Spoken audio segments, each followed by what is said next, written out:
Estamos en Bonita Radio. Esto no es un cuento.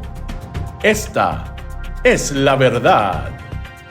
En breve, la periodista Carmen Enita Acevedo estará con ustedes. Síguenos en todas nuestras plataformas: YouTube, Instagram, Facebook, X, Spotify, iVoox y iTunes. Agradecemos a nuestros auspiciadores. Cooperativa Seno Gandía, 70 años, sirviendo bien. Vega Coop, de tu lado, siempre. Vanilla Gift Card. Apoya el periodismo independiente. Puedes donar en nuestra página de internet bonitaradio.net o periodismosiglo21.com a través de PayPal o tarjetas de crédito. También puedes visitar ATH Móvil Negocios y donar a Bonita Radio o a Periodismo 21.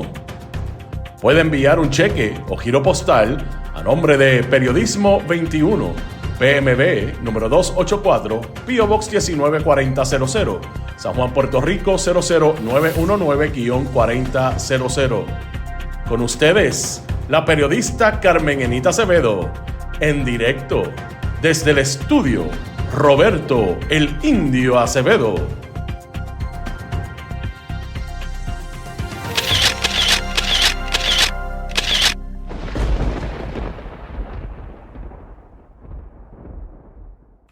Seguimos aquí. Buenos días, soy Carmen Enita Acevedo y estamos a las 8:09 de la mañana, el 14 de julio del 2026. En Noticias con Café por Bonita Radio. Y esta mañana vamos a seguir hablando porque seguimos descubriendo, según van bajando, los documentos que le pidió el Senado de Puerto Rico a los presuntos implicados en el que he denominado el Domenech Gate. Porque es la figura principal. Aquí no hay un Maravilla, aquí no hay un evento como el que ocurrió en el 1978 para llamarle Cerro Maravilla. Aquí lo que hay es un Fortaleza Gate o un Domenech Gate. Y ahí entregaron documentos la gente de Opus Miramar y también, además de la declaración jurada de Ernesto Sayas y de Sebastián Negrón, todo lo que dice esa declaración jurada con relación, sobre todo la de Ernesto Sayas, ¿cuándo fue que Politanca aparentemente empezó a retirarse lentamente de sus intervenciones personales por correo y por correo electrónico de Politanc con el departamento en favor de sus clientes? Sigue siendo bien interesante quienes están ahora, según Opus Miramar, y quienes estuvieron desde el día 1 en el fondo de inversión que supuestamente es el que va a desarrollar el complejo de lujo entre turístico, dicen ellos, y de vivienda de Opus Miramar. Vamos a eso y también vamos a ir, tenemos una buena noticia, aunque usted no lo crea, tenemos una buena noticia y es que el gobierno de Puerto Rico se dirigió un esfuerzo desde el Departamento de Recursos Naturales para colocar zona libre de manatís, de jet ski, para que los manatís puedan hacer lo que hacen naturalmente en el área de la bahía estuarina de Jobos, en Salinas. Las buenas noticias son esas. Yo tengo que decir que hay un análisis que tengo que traer porque es interesante con quién hace el anuncio la gobernadora Jennifer González Colón. Lo que trae hoy la compañera Gloria Ruiz Cuilán de lo que le dicen sus fuentes anónimas, sobre todo los alcaldes, de dónde está la gobernadora Jennifer González Colón para una posible reelección en el 2028. Y lo voy a comentar porque me parece interesante lo que dicen los alcaldes, que es lo que definitivamente dice mucha gente por ahí por la calle. Recuerden que siempre que estemos en vivo, ustedes pueden donar a través de este chat lo que ustedes quieran para seguir manteniendo vivo esta propuesta de periodismo independiente. Gracias a Iris Rinkel, que vi que hizo una aportación. Miren, esta buena noticia, y yo creo que es buena noticia porque hacia eso debería dirigirse el gobierno de Puerto Rico para preservar nuestros recursos naturales. La gobernadora ayer, como siempre, tuvo un chouchito de propaganda tratando de establecer que ella es la más que protege los recursos naturales cuando sabemos lo que ha hecho en La Parguera y en todo lo que ha bajado del gobierno de Puerto Rico, específicamente con relación al tema de los recursos naturales, reforma de permisos, todo lo que hizo o trata de hacer Carlos Johnny Méndez con la ley de la zona marítimo terrestre, etcétera, desde la Cámara de Representantes, y sabemos que eso es definitivamente un proyecto y varios proyectos, porque no es solamente ese, también tiene el del Carso, que son aplaudidos y los está esperando la gobernadora para estamparle su firma.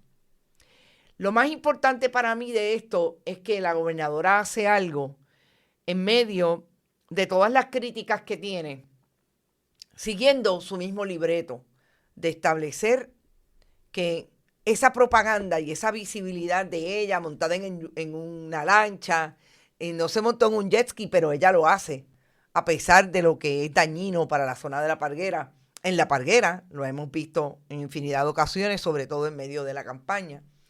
Y además de eso, trae a una persona como la alcaldesa de Salinas, Carilyn Bonilla, a ese anuncio. Claro, porque esto es jurisdicción de Salinas. Pero yo no sé si la gobernadora o su gente no lo recuerdan. Carilyn Bonilla es un personaje nefasto a la preservación del área de Bahía de Jobos. Porque cuando se estaba dilucidando todo lo que se dilucidó, que hubo intervenciones de, por ejemplo, el que entonces era activista hacia la opinión pública, Eliezer Molina, hoy senador independiente, que hubo investigaciones periodísticas que trajimos la evidencia. ¿Desde cuándo las autoridades saben que lo que está pasando en Bahía Estuarina de Jobos, o lo que estaba pasando, era ilegal, que estaban rellenando los mangles, que se estaba dando una actividad sospechosa allí, que se construyeron ilegalmente muelles? Carilyn Bonilla estuvo como alcaldesa y dicen que en un momento dado tuvo fiestas en esa área, en lugares donde no debería haber una estructura. Tuvo fiestas con aquel que era el representante del Partido Popular por esa región. Entonces la gobernadora hace un anuncio de Bahía Estuarina de Jobos libre de jet ski, zona libre de jet ski, y lo anuncia con Carilyn Bonilla. Carilyn Bonilla debió haberse rehabilitado hace rato con relación a ese tema y no lo hizo.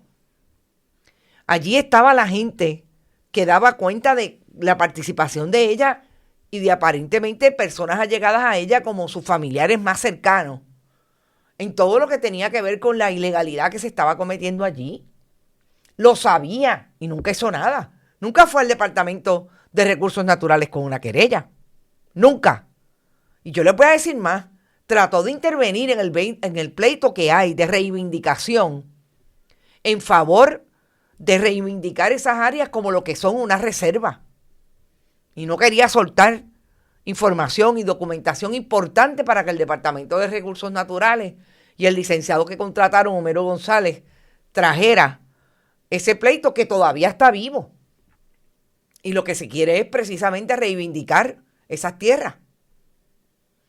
¿Y por qué está vivo? Está vivo porque la gente que está allí ilegalmente, que desarrollaron estructuras, que desarrollaron parques de vivienda móvil, de los famosos campers, están peleándolo en los tribunales porque dicen que tienen derecho sobre lo que compraron allí.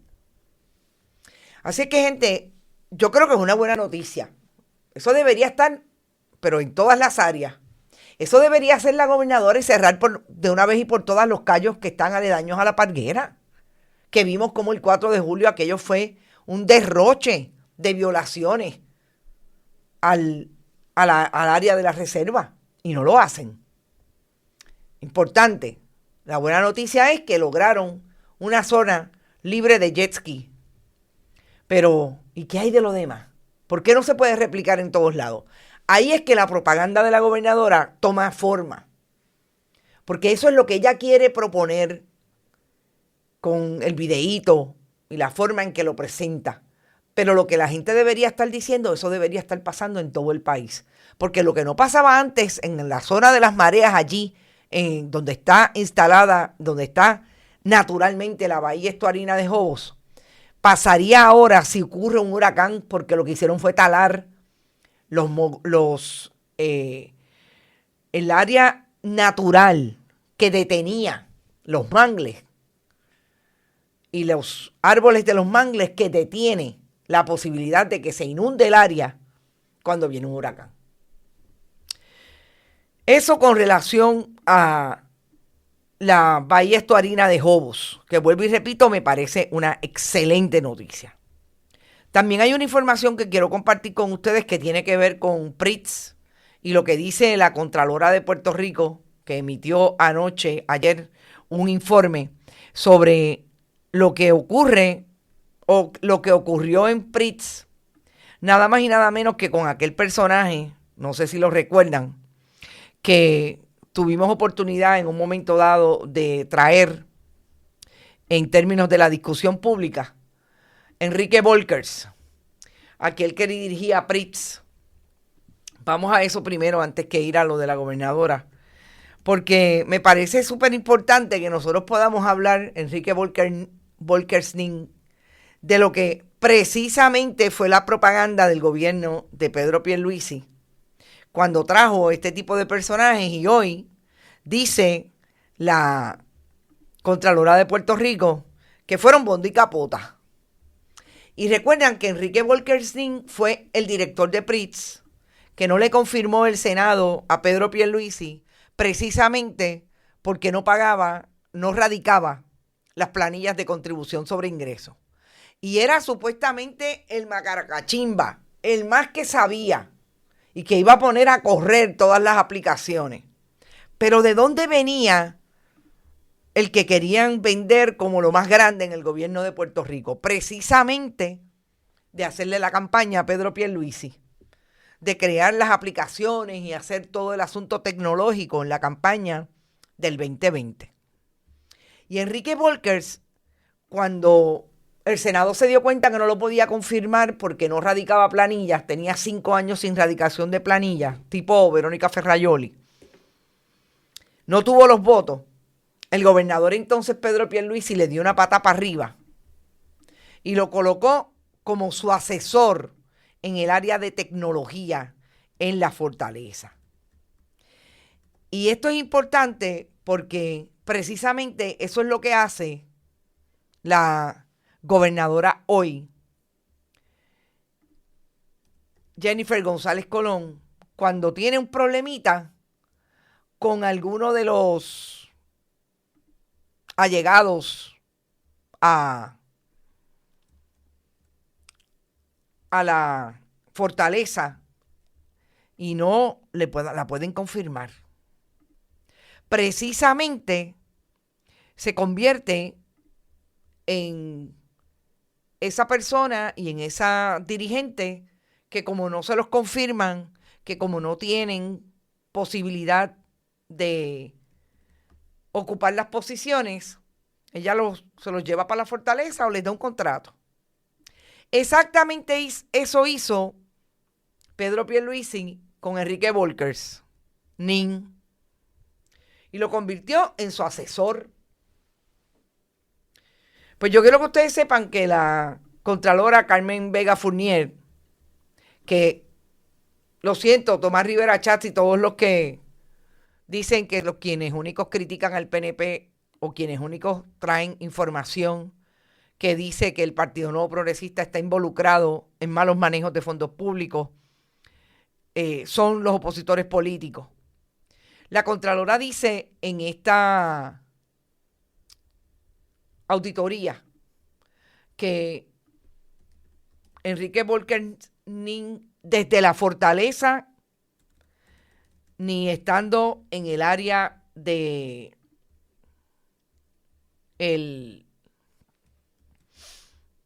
PRITZ, de esa agencia pública recién creada que es la que se encarga de todo el asunto tecnológico, dice la Contralora que crearon una plataforma que le costó al erario y al pueblo de Puerto Rico $130,000.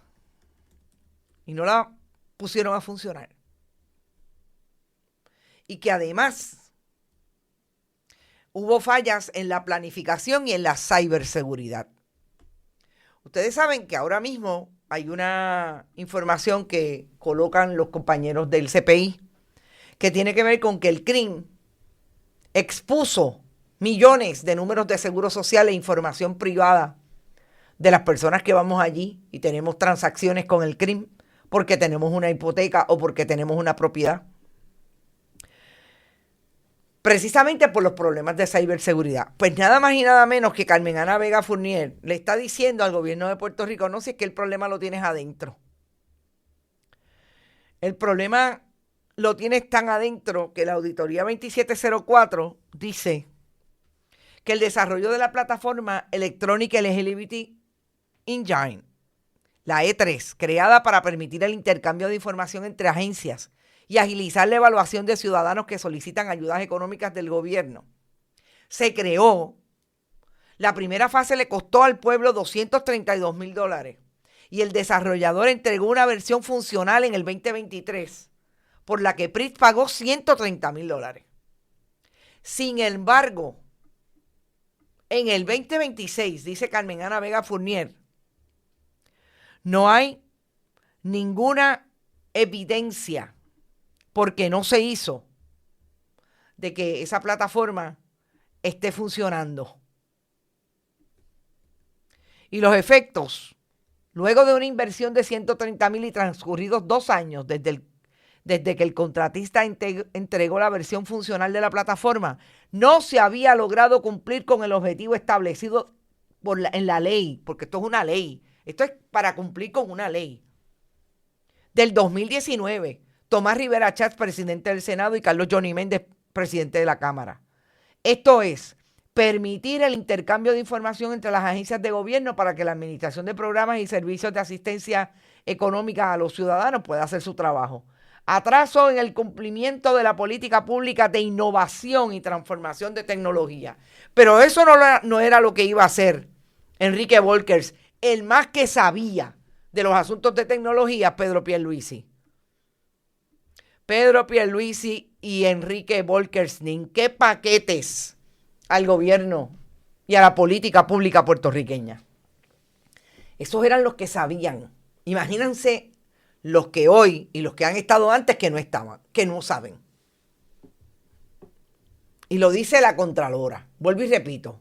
PNP, y me dijo aquí que seguía siendo PNP y que iba a votar. Ahí está.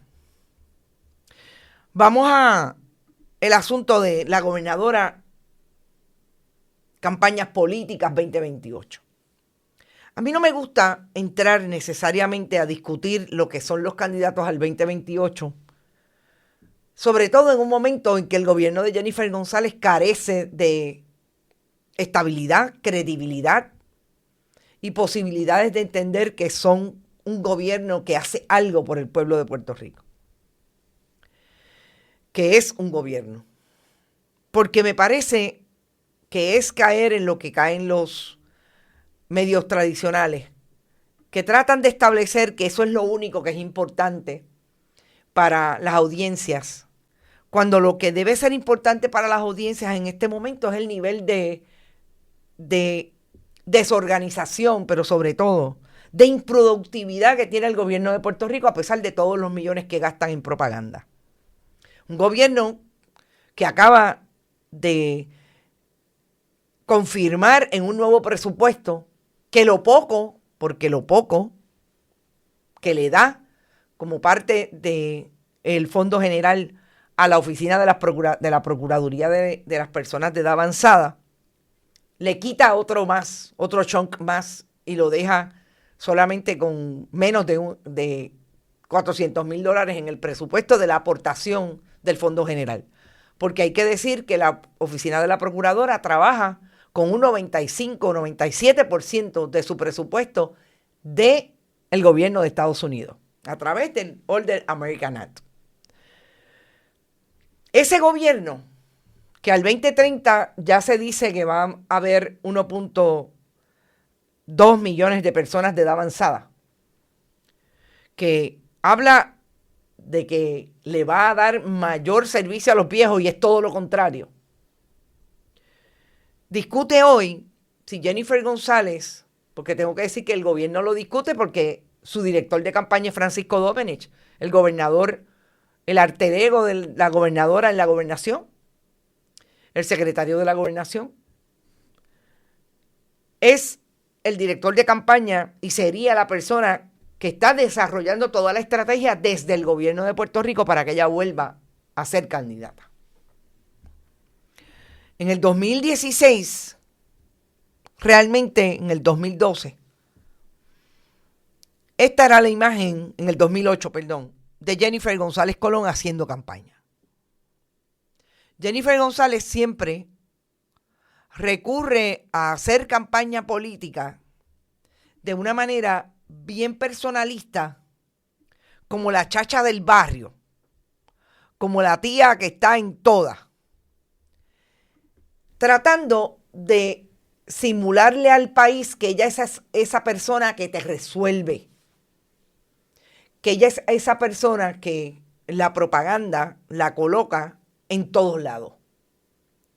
Y la gobernadora hoy aparentemente tiene un problema estructural porque carga con la mala gestión de gobierno, y dicen los alcaldes que ganaría o gana adeptos, donde único gana adeptos es en la zona interior del país, versus lo que ocurre en el área metropolitana. Por ejemplo, esta fuente de la compañera Gloria Ruiz Cuilán dice, ella apuesta a una primaria porque entiende que ganaría y la fortalecería. Sus números son altos fuera del área metro, en clase baja y clase media. Donde tiene problemas es con la clase adinerada y el área metropolitana. Entonces, si eso es así, ese alcalde o esa alcaldesa lo que está diciendo es que Jennifer González piensa que como en ese core, que es mucho más ancho que el otro, el del área metropolitana y de la gente adinerada que supuestamente no está con ella, es mucho menor. Ella apuesta a que seguir la propaganda, a que seguir poniendo viejitos a llorar porque le dieron un título, que a pesar de que se lo están dando, es un título ilegal porque se lo entregan en una zona inundable. Y eso propone que FEMA nunca le va a pagar por los daños que tenga en la vivienda que realice o en la que tenga allí ya establecida. Eso de poner a la gente a llorar y abrazarla cuando ella presenta un video porque está entregándole algo que es tangible a la mano, le propone a la gobernadora tener a esa gente de su lado. Eso dicen los alcaldes del Partido Nuevo Progresista. Dicen, por otro lado, que los que están bien molestos son los de la clase adinerada. Y yo ahí voy a añadir algo que me parece importante. Primero, me parece súper clasista la posición y la intención de la gobernadora de hacer una campaña de esa manera, porque eso es ningunear a la gente pobre. Eso es pensar que la gente pobre no le importa nada si ella roba o no roba, siempre y cuando me dé. Yo no dudo que hayan personas, pero no solamente en la clase media y en la clase baja del país. Entre los ricos, el problema es incluso peor. Porque estos que se supone que tengan algo de educación, ya que están ninguneando a los pobres diciendo que ellos no tienen educación para discernir entre lo que es corrupción y propaganda y lo que es la realidad de una candidata política.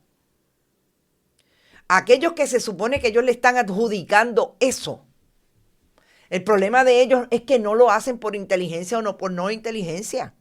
Lo hacen porque les conviene, porque esos son los que chupan de la teta del pueblo de Puerto Rico. Y ahí es donde está la diferencia entre una historia que obviamente no trae el análisis y la presentación de esa historia. Porque a la gente hay que decirle que lo que está haciendo Jennifer González es precisamente ningunear a esa clase que siempre es necesitada, que está tratando de sacar los pies del plato y hacen como dijeron en el Telegram chat y como dijo Ricardo Rosselló, cogemos de pendejo hasta los nuestros. Eso es lo que intentan. Eso es sacar otra vez el video de la señora diciendo que ella va a votar por Jennifer porque Jennifer le prometió que iban a aumentar el TANF. Ahí es donde está el problema de este análisis clasista. Y yo creo que sí, la gobernadora sabe hacer campaña. La gobernadora lo que no sabe es gobernar. Y yo creo que está aprobado. Y el problema es que tener a una persona como Jennifer González en la gobernación 4 años más supone que van a destruir el Carso, supone que le van a destruir las áreas de vivienda a las personas que viven en la costa, sean ricos o sean pobres, se las van a destruir porque lo que está pasando con los permisos a la trágala, con la reforma de permisos, los donantes del Partido Nuevo Progresista, de Jennifer González, de Tomás Rivera Chats, de Carlos Johnny Méndez, es que quieren más. Como me decía una persona allí, porque el capitalismo es así, no se sabe cuánto es suficiente para ellos. Y en medio de todo esto, hay comentarios de alcaldes que se atreven a traer el asunto desde el clasismo, porque así es que ellos lo ven. Los pobres van a votar por mí porque yo les voy a dar una nevera y una estufa. A los ricos no les puedo prometer. ¡Ojo! Le prometen. ¿Saben qué le prometen? Los contratos. Ahí es donde está. Y me parece interesante que lo digan con la boca de comer. Me parecen cobardes que no se atreven a decirlo de frente. Me parece que no poder citarlo es otra vez la cobardía, porque esos son los que están alrededor de Jennifer González siempre, aunque digan que ella no gana. Pero ya puesta una primaria porque la primaria la va a fortalecer. Y eso, gente, sigue siendo importante en esta discusión. Porque la gobernadora vino a gobernar, no a hacer campaña, pero está en campaña todo el tiempo. La gobernadora ha hecho por lo menos 3 de los que sepamos y hemos atendido públicamente, 3 esfuerzos de recaudación de fondos. Igualmente Tomás Rivera Chats los hace, Carlos Johnny Méndez, todos ellos los están haciendo, porque lo único que quieren es ganar, se olvidaron de gobernar. Y esa yo creo que es la mayor fortaleza que tiene la difusión de información que sobre todo los medios independientes están trayendo de todo lo que está pasando en el país, que le corta la posibilidad a la gente de este país de vivir con calidad de vida y de tenerla, porque a eso se supone que se dedica el gobierno de Puerto Rico, no a hacer campaña política.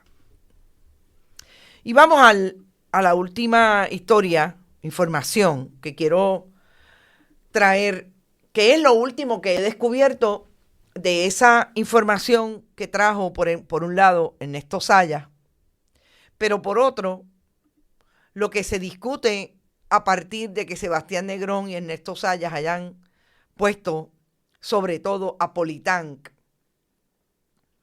de frente a lo que pueden ser las intervenciones indebidas de Francisco Domenech. En eso de que los clientes de Politank, e incluido el propio Politank, tengan problemas con los decretos. De un tiempo a esta parte, desde que Luis Fortuño y el Partido Nuevo Progresista, Tomás Rivera Chats, Carlos Johnny Méndez y la gobernadora hoy, antes presidenta de la Cámara,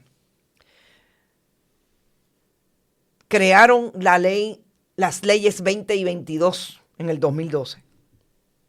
Primero fue la 20, después fue la 22 en la administración de Alejandro García Padilla.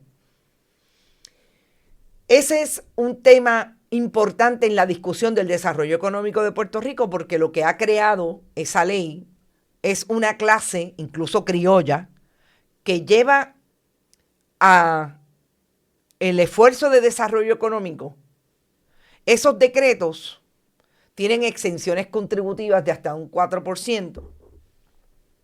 Y sabemos en lo que se convierte finalmente cuando tienen un decreto bajo la ley que tiene que ver con el renglón de turismo, que puede deducir hasta un 60 y un 70% del desarrollo porque tienen un decreto y esa exención contributiva. Por eso yo decía que para mí uno de los testigos más importantes es Ernesto Zayas García. Y Ernesto Zayas García, cuando trae su declaración jurada, la parte que hoy vamos a discutir tiene que ver con una importante lectura que se le da a lo que dice Ernesto Zayas, tiene que ver con lo que Politank tuvo de intervención con relación al decreto de Opus Miramar. Recordemos, no sé por qué salió esto aquí. Recordemos que Opus Miramar es... parece que me están interviniendo. Vamos a ver, esto parece que... qué interesante, parece que me están interviniendo la comunicación porque esa imagen no está por ningún lado y está saliendo. Pero bueno, vamos a ver. Hay un decreto que ellos piden supuestamente con relación al renglón de turismo, pero lo que iban a desarrollar eran viviendas de lujo. Me parece interesante que Roberto Lefranc Fortuño hay ya públicamente un documento que da cuenta de que el 15 de junio, recordemos que era secretario interino Lefranc Fortuño, le contesta al presidente del Senado algunas de las preguntas que le hace a la petición de información del Departamento de Desarrollo Económico, pero no le contesta supuestamente todo lo que tiene que buscar con relación a las comunicaciones entre figuras de Politank y de la Fortaleza con relación a los decretos, porque supuestamente es demasiado voluminosa la información y no ha terminado. Pidió 20 días adicionales. Si el 15 de junio pidió 20 días adicionales, contando que son días hábiles en el calendario laboral, me da la impresión de que ya está al término. Ayer eso bajó público en la página del Senado. Y en esa contestación dice Opus Miramar, dice Roberto Lefranc Fortuño, que hubo un primer decreto, solicitud de decreto, que no se convirtió en final y firme porque no se completaron los documentos importantes para ese registro. Así que desde el 2023 Opus Miramar está intentando que se le dé un decreto. En el 2025, a principios del 2025 hubo un decreto, pero ese decreto cuando hubo la discusión, y eso lo trajimos ayer en nuestra historia, precisamente ese decreto hubo que enmendarlo el 11 de diciembre del 2025 porque en la discusión que tuvo Ernesto García Zayas, o su personal de la Oficina de Incentivos con la gente de Politank, se le dejó claramente establecido a Kenneth McClintock, ese decreto no cumple con lo reglamentado por ley. Y fue el 11 de diciembre del 25 en que ellos vinieron a enmendarlo para establecer que iban a crear un hotel. Más allá de un condo hotel, que era lo primero que tenían, iban a crear un hotel. Es interesante porque ahora en la información que sale nueva de esa declaración jurada de Ernesto Zayas dice que una de las personas que llegó de Politank a través de el bufete de abogados, que es el bufete de abogados que trae Politank, Marichal es una de las primeras siglas, dice que ese bufete, dice el bufete, que va a haber un hotel de nombre Índigo. ¿Por qué a mí me llama la atención el Hotel Índigo? Porque yo no sé si ustedes recuerdan que nosotros hicimos una investigación sobre el asunto del lote 23, que precisamente hablaba de un Hotel Índigo. ¿Coincidencia? No sé. Pero yo lo quiero dejar ahí para que ustedes lo tengan claro.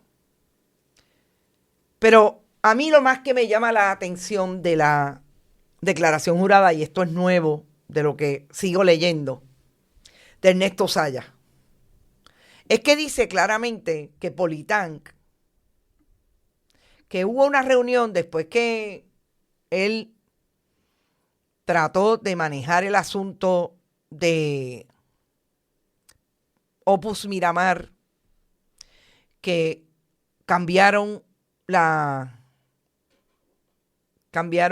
el decreto el 11 de diciembre. En el 2025 entonces, en el 2026, perdón, se dan conversaciones y es en mayo, el 18 de mayo, cuando él tiene una conversación con el secretario de la Gobernación, Francisco Domenech, en la oficina del secretario del Departamento de Desarrollo Económico, el día que él da la conferencia de prensa sobre Norberto Almodóvar. Y allí Francisco Domenech le hace la defensa al decreto de Opus Miramar. ¿Y por qué? Si se puede enmendar, no lo acaban de hacer, etcétera. Si se puede manejar con la enmienda, no lo acaban de hacer, etcétera, etcétera. De ahí él se va y sigue la discusión porque él en efecto le da seguimiento según le pidió el secretario Francisco Domenech. Él se va a su oficina y le da seguimiento y le dice a Politank, mira, vamos a reunirnos con relación a este asunto. Eso es en mayo. Y fíjense lo que dice el secretario, el jefe de la oficina de incentivos. Dice exactamente que el 17 de julio del 25 surge la enmienda con relación al proyecto de Opus Miramar, que hubo la reunión con Kenneth McClintock, que eso obviamente se va dilucidando apropiadamente, pero también dice, y esto es lo que más me llama la atención, y estoy aquí tratando de buscar, cuando él intenta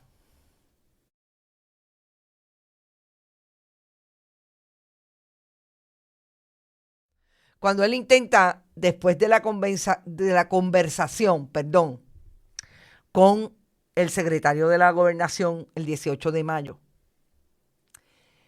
tuvo una conversación, una discusión del asunto con Ana Padial, que era la Chief of Staff de Sebastián Negrón, el director legal Luis Méndez, sobre esa discusión y cómo los hallazgos que él había tenido eran importantes, porque él había descubierto que los personajes que existían en Opus Miramar también existían alrededor de las dos personas que le estaban pidiendo que dijera en qué estatus estaba el decreto de servicios de Federico Cardona Firpi y de Gabriel López Sánchez. Y que a él le preocupaba que estas personas pervivían en los intereses de Opus Miramar. Y es bien interesante porque él dice que en ese momento, estamos hablando del momento del 18 de mayo, se hacen las gestiones para que haya la comunicación por conducto de Yadira y de Manuel Torres con los abogados de Marichali Hernández, que son los abogados de Opus Miramar, de Politank en este asunto para atender el decreto. Y Yadira Rivera respondió aparte preguntando, Yadira Rivera es la representante de Politank, si era necesaria la presencia de los abogados en la llamada, a lo que indiqué que sí, que toda vez que los representantes en récord y tienen que someter la información que aún faltaban, eran ellos. Pero que en ese momento no habían representantes de Politank.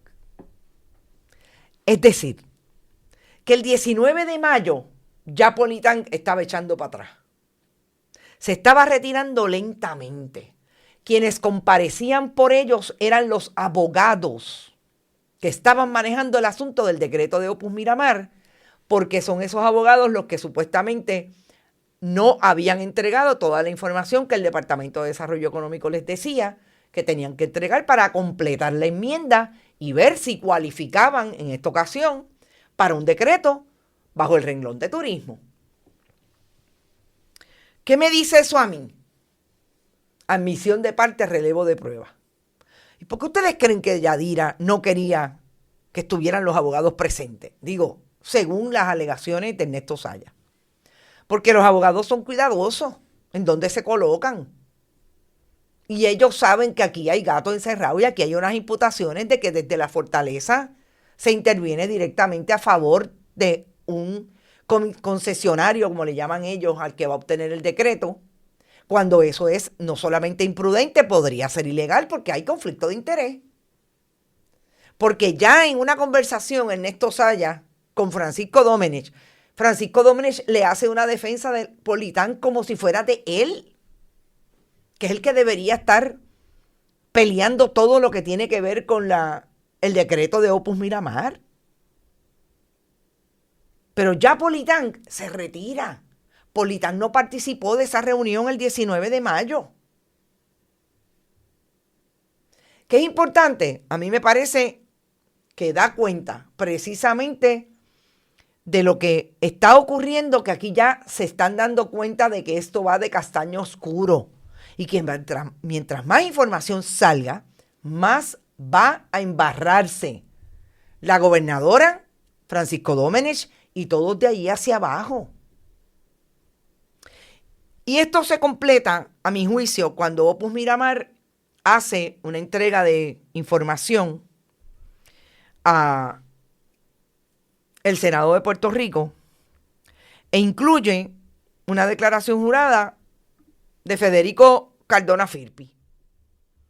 Y Federico Cardona, recordemos, ahí con su padre, Segundo Cardona, que es el que dice exactamente el exdirector de la Oficina de Incentivos, que le sale tanto en Opus Miramar como queriendo decretos a nivel personal para exportación de servicios. Cuando usted ve esta declaración jurada, aquí está confirmado lo que dice Ernesto Saya. Cuando yo descorro el velo corporativo, me encuentro con las mismas personas. Y ese velo corporativo es precisamente lo que a mí me llama la atención, porque aquí hay gente pidiendo información, presionando, estableciendo que quieren información de lo que está pasando con esos decretos.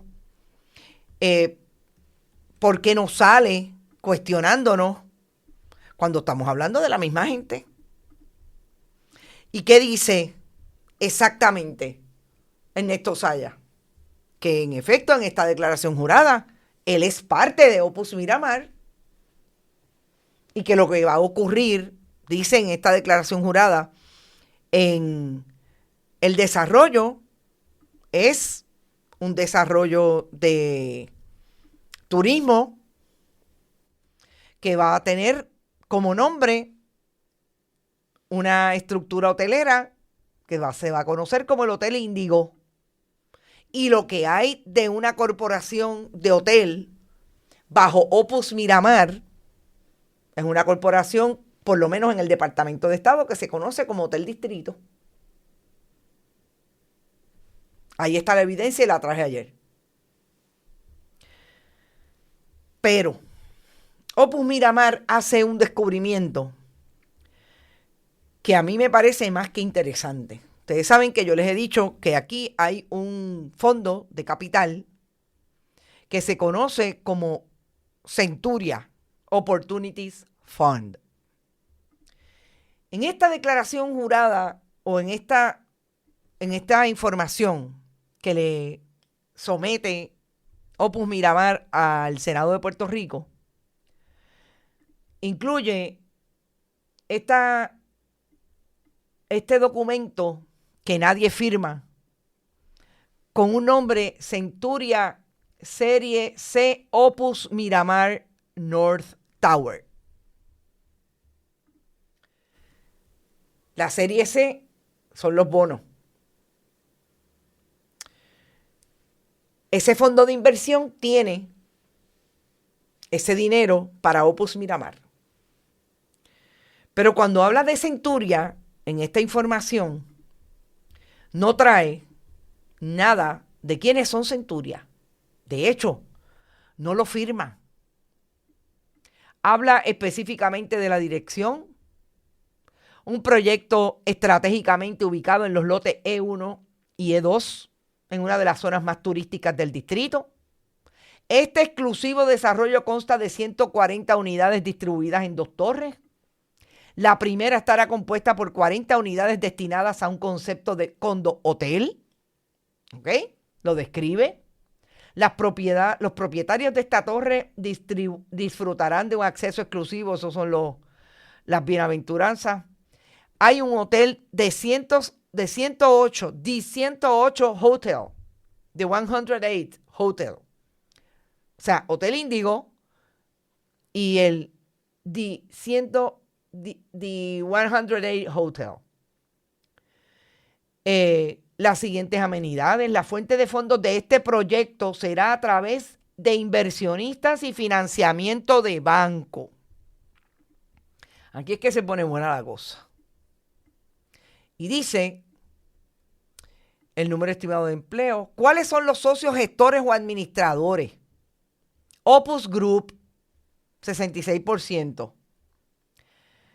Operarius LLC, 33%. Y supuestamente ese Operarius LLC es de Segundo Cardona. En Centuria Opportunities Fund aparece Segundo Cardona,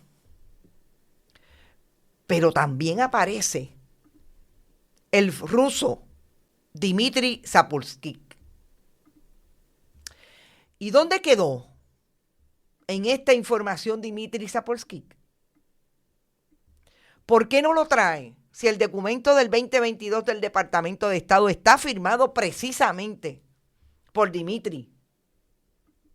Que yo les he dicho que la pregunta que aquí se tiene que plantear es precisamente si Dmitry, ¿qué dinero utiliza Capital Opportunities para alegar que va a financiar este tipo de proyecto con Segundo Cardona, cuando Dmitry Zapolsky es precisamente el asesor de inversiones del Fondo del Seguro del Estado y de COSEC, que tienen grandes carteras de inversión? Y yo le hice la pregunta a Dmitry y Dmitry no me contesta. Y lo que yo quiero dejar claro es que aquí nadie me dijo que era Dmitry Zapolsky uno de los de Capital Opportunities. Es que está en el registro del Departamento de Estado y es que está incluso en el Departamento de Desarrollo Económico, porque este fondo de inversión tiene un decreto. El fondo de inversión propiamente. Y la pregunta es a Dmitry, a Segundo Cardona, a Federico Cardona Firpi, ¿por qué Centuria no está traído como lo trajeron desde el primer momento? Que los desarrolladores de Opus Miramar iban a ser los inversionistas que están en Capital Opportunities Fund. Porque ahí es que Ernesto Sayas pone una pica en Flandes. Porque dice aquí hay que descorrer el velo corporativo y saber quiénes son las personas naturales que están detrás de esas corporaciones. Porque es requisito de la ley 60. Esto no es que él se lo inventó, es que dice que yo tengo que saber quiénes están detrás.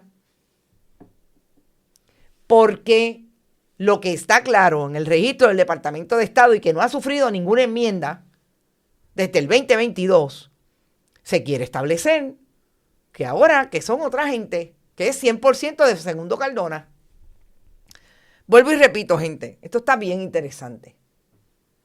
Y estos son los documentos públicos. Aquí no estamos analizando nada que no sea del registro público. En la página del Senado están las contestaciones de Opus Miramar, de lo que entregan, y esto es lo que bajo juramento en su día tendrán que negar o afirmar y contestar las preguntas de los legisladores.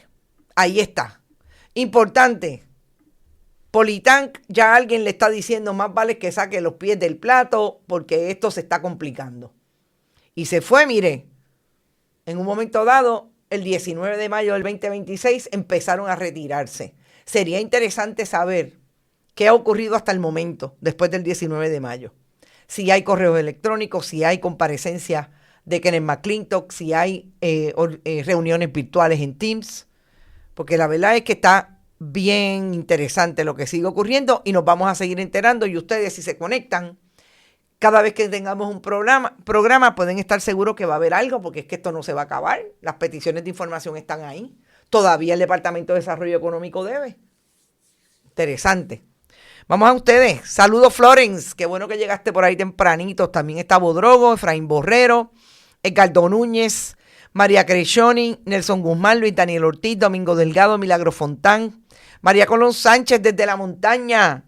Saludos, amiga Vivian López Pérez, Berenice, Rafael Texidor, Invil Maldonado, Iber Grajales, Olga Inés, Carmen Rodríguez, Germi Alvarado también está por ahí, Hilda Rodríguez, Mildred Lozana, Iris Rinkel, Héctor Concepción, Norberto Cancel, Luz Díaz desde Winter Garden, saludos, amiga, Carolyn Miranda, Mick Bernie, Andrea Ríos, Ivonne Padua, Ilia González, Adalberto Ramos, Madeline Rivera, también está por ahí Heidi Ramírez desde Michigan, Carmen Dávila, buenos días, Ed Méndez, H. Luis Guadalupe, Norma Rivera, Sara Benítez, la señora secretaria de la Fundación Periodismo 21, Meribé Martínez, saludos, David Velázquez, Eneida Soto, también está por ahí Axel Camilo desde Fajardo, mi amiga de Cibones, Johanna Álvarez, Tito Crespo y FIFA, María Judith Colón, esa va con un grupito para allá, 1 de agosto, en 2 semanas, ya nos vamos a ver.